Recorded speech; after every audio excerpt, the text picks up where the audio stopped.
রায়হান ভাই, আসসালামু আলাইকুম। ওয়ালাইকুম আসসালাম। ভাই, লাল জামা পরে তো আপনার অনেক সুন্দর লাগতেছে। আচ্ছা ভাই, তাইলে করি আজকে C10 দিয়ে দিই 3 বক্স। লাগবে না ভাই। ভাই, তাহলে B19 দিয়ে দিই কিছু। আরে ভাই বললাম তো লাগবে না। ভাই বোঝেনি তো, টার্গেট ফিল আপ হয় নাই, বেতনটাও তো আটকায় আছে। দিয়া দিই ভাই, অল্প কিছু দিয়া দেই, আপনি পারবেন ভাই। আরে ভাই আপনি টার্গেট ফিল আপ না করতে পারলে আমি কি করব? আমার তো ওষুধ সেল করতে হবে, রাইখে তো লাভ নাই। আচ্ছা ভাই, তাইলে অন্যদিন আসুন না।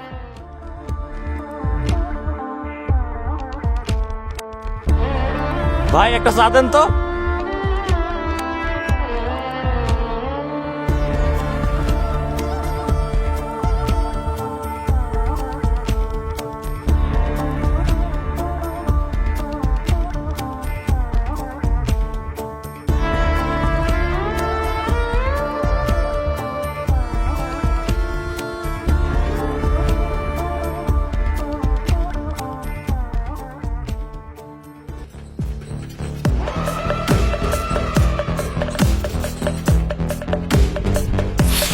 ওই এক প্যাকেট বেনসন দেন দি।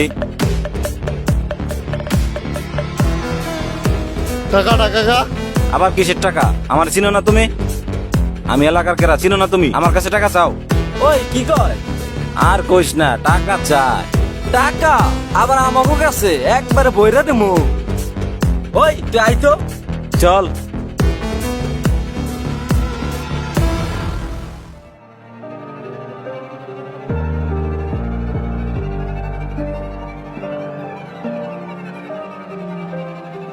আম্মা।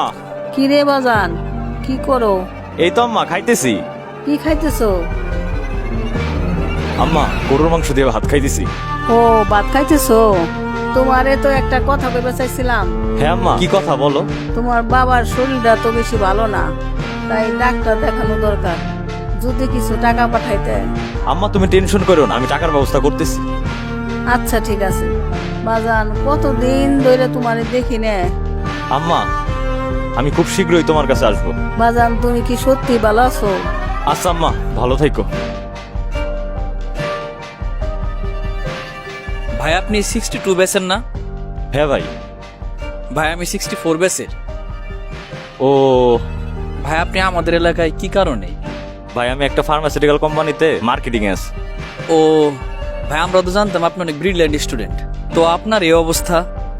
আর ভাই, ব্রিলিয়ান্ট স্টুডেন্ট। আমি বিভিন্ন জায়গায় 5 বার ভাইবার জন্য ডাক পাইছিলাম, কোনো জায়গায় হয় নাই। সব চাকরি তো কোঠাদারিরা নিয়ে যায়। আমাদের মতো সাধারণ স্টুডেন্টদের কোনো দামই নেই এই দেশে।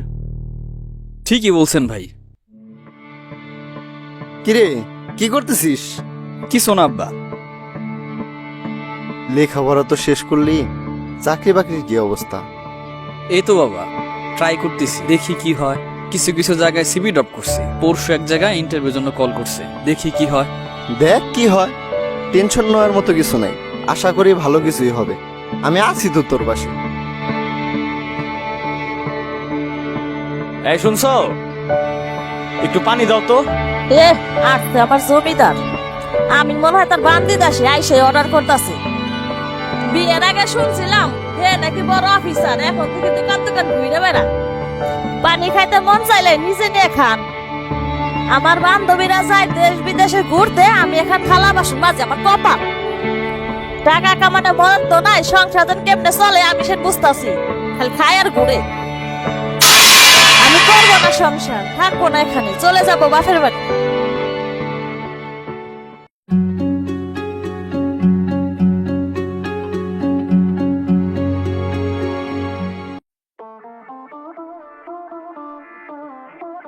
ভাই, জি বলেন। ওই যে টাকার ব্যাপারটা, যদি টাকাটা দিতেন তাইলে ভাই ভালো হইতো অনেক। ভাই এই জন্য আপনাদের কাছ থেকে ওষুধ নিতে চাই না। আপনারা ওষুধ দেওয়ার জন্য পাগল হয়ে যান, টাকা নেওয়ার জন্য পাগল হয়ে যান। ওষুধ চললো না কি হইলো কিছুই বোঝেন না আপনারা। ভাই, উপর থেকে বস তো অনেক প্রেসার দিতেছে। আমার বেতন আটকায় রাখছে কয়েক মাসের, আমি তো টার্গেট ফিল আপ করতে পারতেছি না। ভাই, আপনাকে দোকানে তো অনেক টাকা পড়ে রয়েছে, আপনি পুরাটা না পারেন 50-60% দেন ভাই। ভাই আমার তো ওষুধগুলো বেচা লাগবে, বেচে লই তারপর টাকা দেবান। ভাই এক্সপোর্টিন আছে না? হ্যাঁ ভাই আছে। ভাই 2 বোতল দেন তো। ভাই ওই যে ওইখান থেকে 2 বোতল এক্সপোর্ট ট্রেন দেন তো।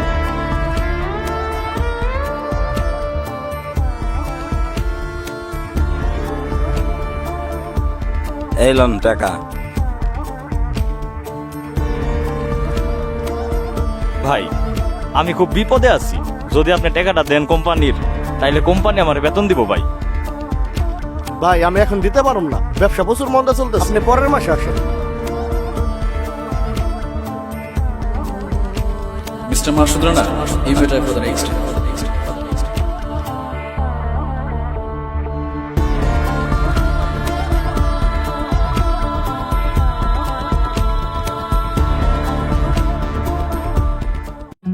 না, আমার বাইক নেড়ে দিয়ে কোনো কাজ হবে না। ও জীবনে কিছু কইরে খাইতে পারবে না। ঠিকই বলছেন, আমার ছেলেরে দেখেন না বিদেশে যায় কত টাকা ইনকাম করতেছে, আর এইদিকে মাসুদ কিছুই করতে পারবে না। ও তো একটা লুজার। ও তো কিছু করার সর্বোচ্চ চেষ্টাটাই করতেছে, কিছু তো হইতেছে না। আঙ্কেল চাটা নেন। চাটা নেন। সকালে সূর্য দেখলেই বোঝা যায় দিন কিভাবে যাবে, কিন্তু ওকে দিয়ে যে কিছু হবে না সেটা বোঝা যায়। যা দেখতেছি ওর ভবিষ্যৎ অন্ধকার। আঙ্কেল, মামা, আপনারা যদি পারমিশন দিতেন তাহলে আমি কিছু কথা বলতাম। আচ্ছা বলো। মামা, আজকে আমার একমাত্র বোনের বিয়ে। আজকে আমার বাড়িতে আলোচনা হওয়ার কথা আমার বোনের বিয়েকে কেন্দ্র করে, কিন্তু সেইটা না।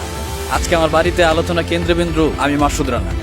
আমি কি করি, আমার কি পজিশন, সেইটা নিয়ে আলোচনা করেন আপনারা।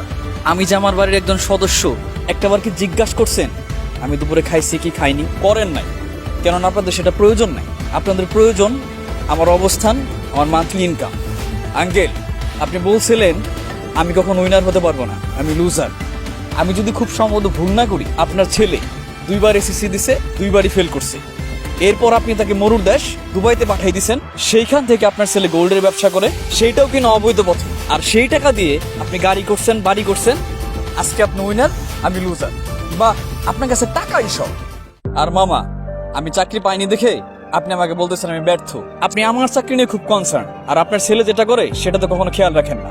আপনার ছেলে যে এলাকার মধ্যে চাঁদাবাজি করে বেড়ায়, সেটা কি কখনো খেয়াল করছেন? আপনি করেন নাই, আর বলতেছেন আমি চাকরি পাইনি। আমি চাকরি পাবোটা কিভাবে, যেখানে 50%-এর বেশি সিট আগেই নির্ধারিত থাকে, আর বাকি থাকে 50%। আর সেই 50%ও চাকরি হয় মামু খালুর জন্য। হ্যাঁ, আমি চাকরি পাইনি, কিন্তু কোনো ক্রাইম তো করিনি। আঙ্কেল, আমি এমনও দেখছি একজন মেধাবী শিক্ষার্থী কম বেতনে চাকরি করে পাউরুটি আর চা খেয়ে বাসায় বলতে হয় আমি গরু মাংস দিয়ে ভাত খাইছি। জীবন সবার জন্য সহজ হয় না। মা আমি পারলাম না, হেরে গেলাম মা, আমি সিস্টেমের কাছে হেরে গেলাম মা। এখন একটাই সমাধান, মৃত্যু। এই যে আমার বাবা, যে সবসময় আমার বিপদে আপদে পাশে থাকতো, কিন্তু আপনাদের মতো আত্মীয় স্বজনের কুটো কথার কারণে আমার বাবাও আজ আমার উপরে তিক্ত বিরক্ত। সত্যি কথা বলতে কি জানেন, এই পৃথিবীতে আত্মীয় স্বজন বলেন আর সামাজিকতা বলেন কখনো বেকার আর কম ইনকামওয়ালা মানুষদের পাশে কখনোই থাকে না। মামা, সফলতা মানে কি সেটা আমি জানি না। আপনার কাছে হয়তো বা হতে পারে অনেক বড় একটা চাকরি করা, অনেক ভালো একটা লাইফ লিড করা, কিন্তু আমার কাছে সফলতা মানে হচ্ছে এই নিষ্ঠুর পৃথিবীতে বেঁচে থাকা।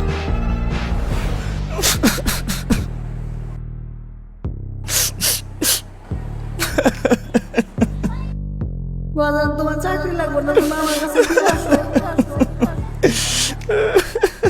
মা আমি তোমার কাছে কেমনে ফিরে যাবো? আমি একজন লুজার সন্তান, এই মুখ আমি তোমার কেমনে দেখাবো মা?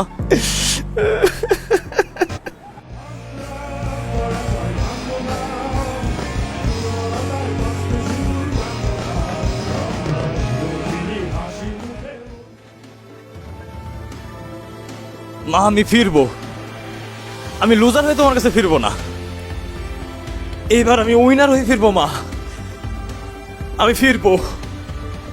আত্মহত্যা কখনোই কোনো সমস্যার সমাধান হতে পারে না। সংগ্রাম করে এই নিষ্ঠুর পৃথিবীতে বেঁচে থাকাই হচ্ছে সবথেকে বড় সফলতা।